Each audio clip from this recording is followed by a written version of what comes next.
What has taken me so long?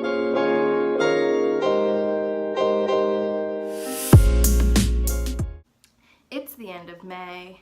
That means that Mental Health Awareness Month is coming to an end, but I don't care about that. I was thinking before I started this, why has making this video taken me so long? And I think that the real reason is so much of what I read, I somehow connect back to either mental health or mental illness in some way.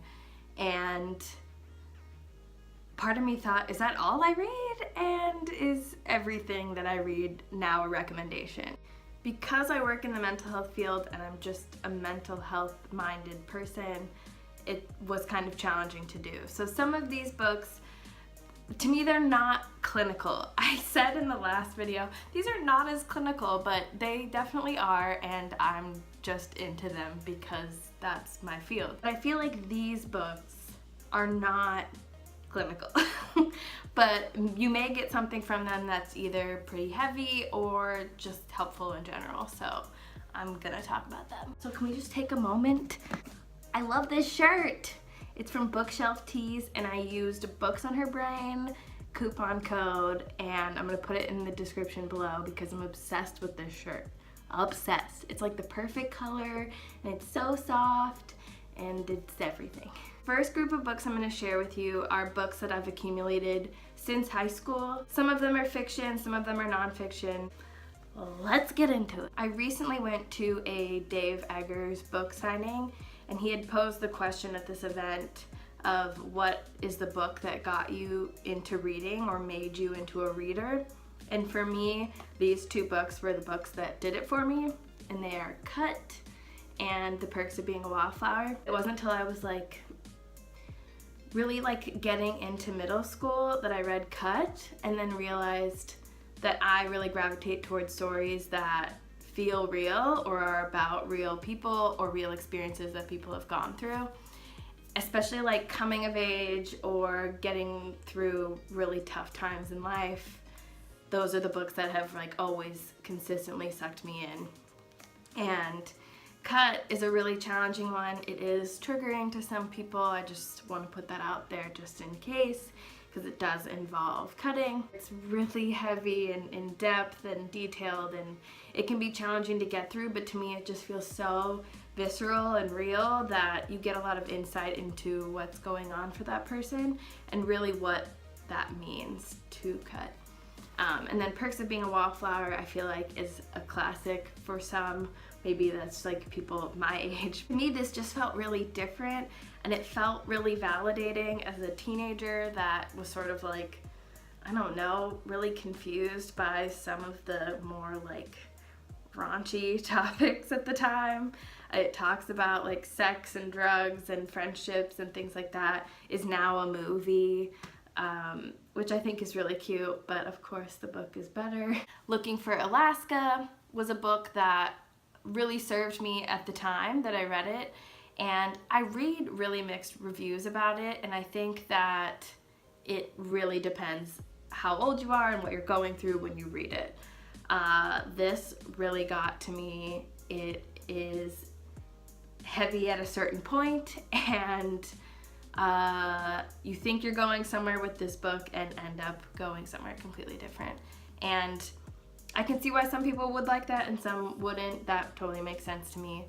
This is what got me into John Green. I read all his books after this, and to me this is the one that stuck until, well, that's in a different stack, but Turtles All the Way Down is in this stack, obviously. In high school, I read this book. It's called A Piece of Cake by Cupcake Brown.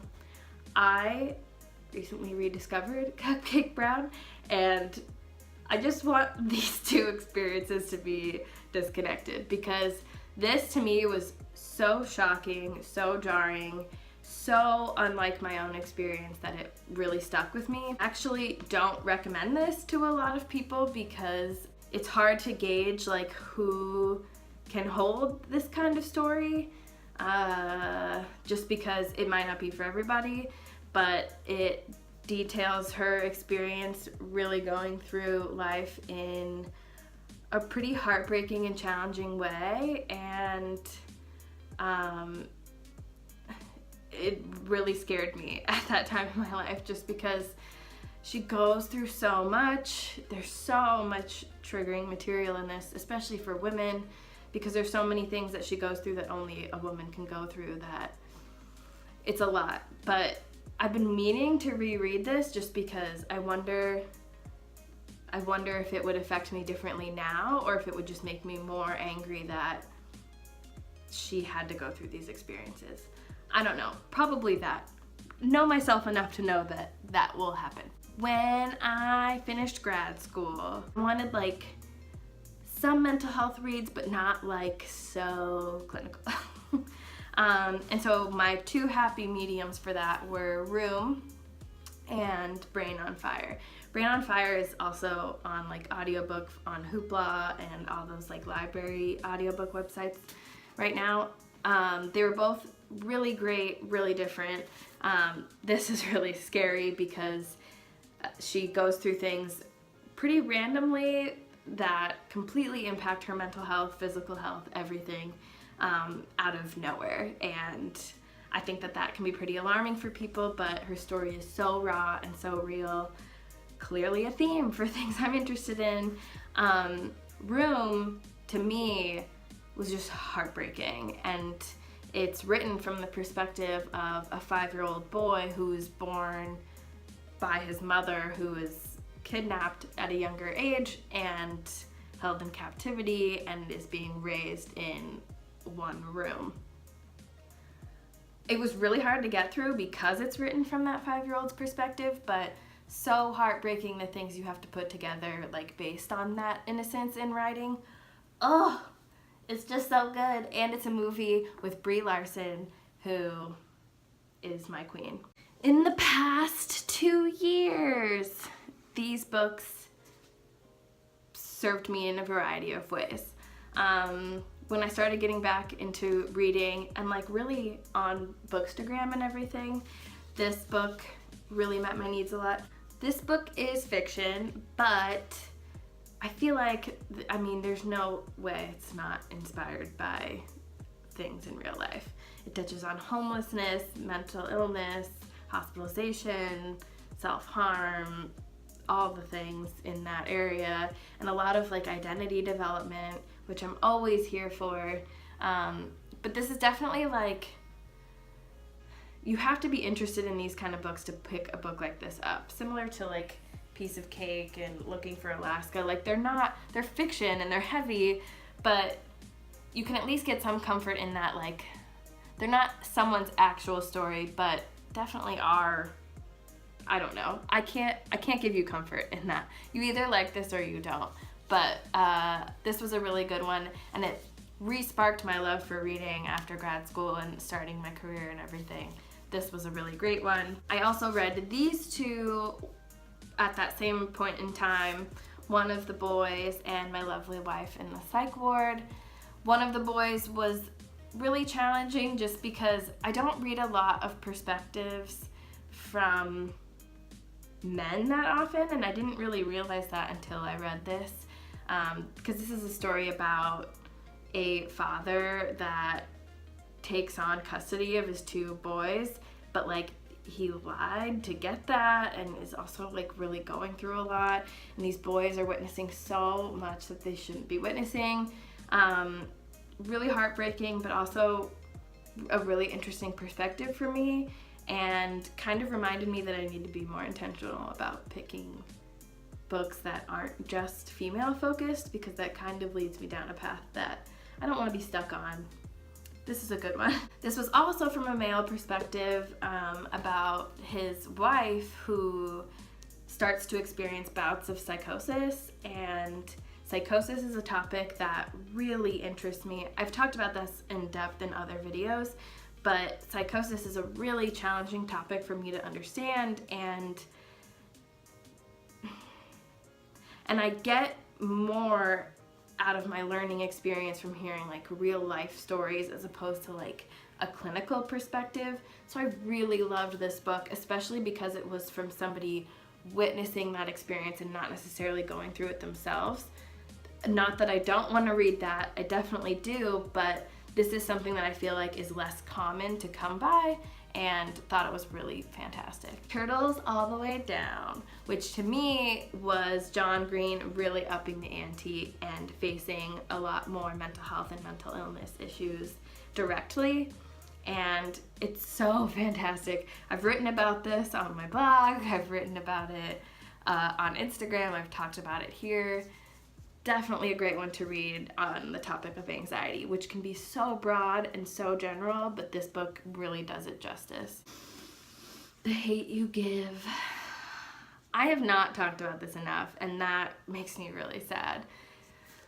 This book is heavy and is about to be a movie. Oh, but it's written so well, and to me should be required reading, especially for teens that want a better understanding of social justice issues and the reality of what's going on in our country right now.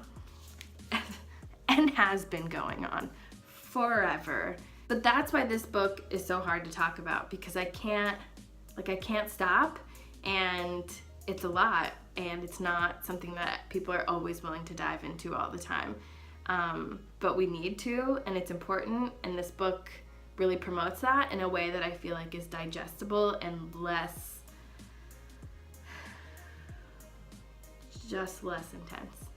Still intense, but because it's fiction, just removed enough to go there. The last three I have are graphic novel recommendations, and they're very much tailored to a particular topic, but I love them. Oh, I cannot have a mental health video and not talk about Marbles. Marbles that has like the cutest illustration, and to me like really paints a picture of mania and depression, and that's a really hard topic to depict well in a graphic novel, and this one does a really great job of that. Not Funny Haha is a graphic novel that talks about abortion, which is a tough topic again for people to address, but it really goes through and validates like the different approaches to making that decision or not making that decision, and the different approaches in if you did make that decision. I feel like this is really important and can be really helpful for people that are struggling with this topic or struggling communicating about this topic. So well done. The illustrations are just so fantastic, and this left me just like feeling it, and to me that felt really important. Lastly, this is kind of a heavy one, but I just felt like I couldn't make this video and not talk about this. This is a graphic novel called Don't Go Where I Can't Follow. It's really heartbreaking, but it details loss and grief and his personal experience in losing someone. It's just really different and really honoring in a way that I hadn't experienced before. I also hadn't heard about it a lot, so I wanted to bring attention to it, and I really think that it's a great one to invest your time into and give a little bit of thought to. Honestly, this was so hard. Because I can talk about these kind of books for days and days and days, and I really do find a lot of this topic in books that aren't intentionally addressing this topic. So I'm always happy to explore this a little bit more, talk about it a little bit more, and like it is a big reality to my life. So happy to go there. Happy to share any recommendations or thoughts or opinions on anything. But that's all I have. Remember to take care of yourself and enjoy the rest of Mental Health Awareness Month, even though it's a mental health awareness life for me. Get ready for some Pride reads for the month of June, because June is all about Pride, and I definitely have some books that I'm looking forward to reading. I'm probably going to post another video on mental health books that have been a part of like my TBR for this month and just ongoing, so look out for that as well, and I'll see you in the next one. Goodbye forever.